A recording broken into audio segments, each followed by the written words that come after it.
Part 21.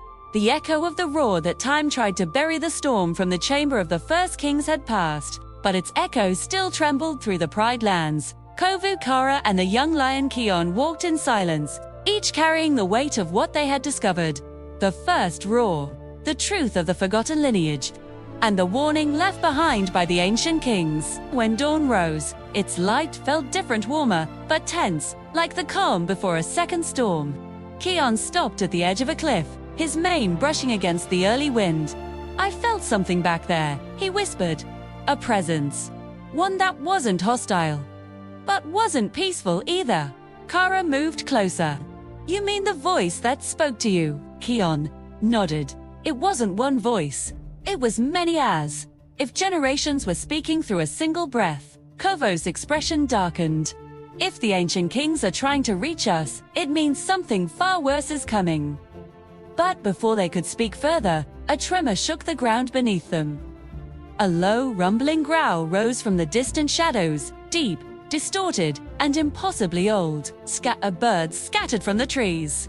The earth cracked in thin lines, pulsing like veins. Kara's heart raced. That sound, it came from the forbidden cliffs. Kion's eyes widened. That's where the first roar was said to have been born.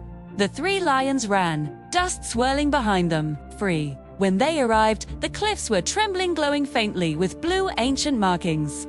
And then, a figure stepped out from the darkness.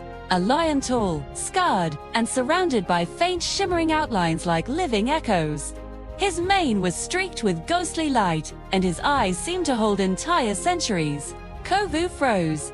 "No, that can't be," Kion whispered. "He looks like one of the first kings."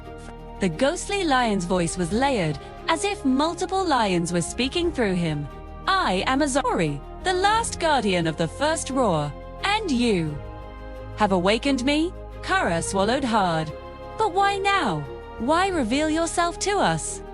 Azari stepped forward, each paw print leaving behind a brief flicker of ancient runes. "Because the roar has split.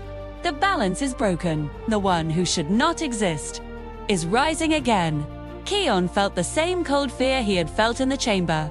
"You mean him? The Phantom Lion?" Azari nodded slowly. "He was erased from history, but a shadow erase does not disappear. It waits, it feeds, and now it seeks a new vessel. Someone with a powerful roar." Kovu instinctively stepped between Kion and the spectral king.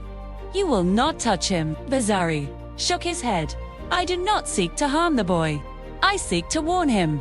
For the shadow has already chosen him." Kion gasped. "Chosen? Me?" Wind whipped around him, his mane crackling faintly with golden sparks from the roar of the elders. Azari's voice dropped lower. "The shadow wants what you carry. The roar of the elders, and the roar of the forgotten lineage. Both live in you now." Kara stepped forward, refusing to show fear.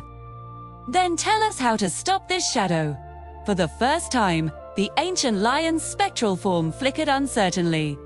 "To defeat him, you must travel to the place even the kings feared. The birthplace of the roar. The Rift of Origins."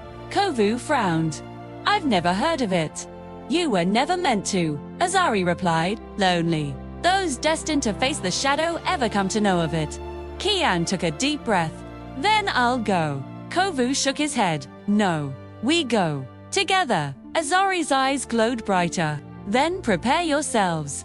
What waits in the Rift of Origins is older than the Pride lands, older than kings, older than the roar itself." The wind howled, carrying with it a faint, chilling whisper, one that sounded disturbingly familiar. A whisper like Scar, a whisper like the Phantom Lion, a whisper that promised darkness. Kion felt it crawling into his bones. And the first guardian spoke one final sentence before fading into the morning light. "The shadow is coming for your roar, and for your heart." The Pride lands fell silent. The next chapter of destiny had begun.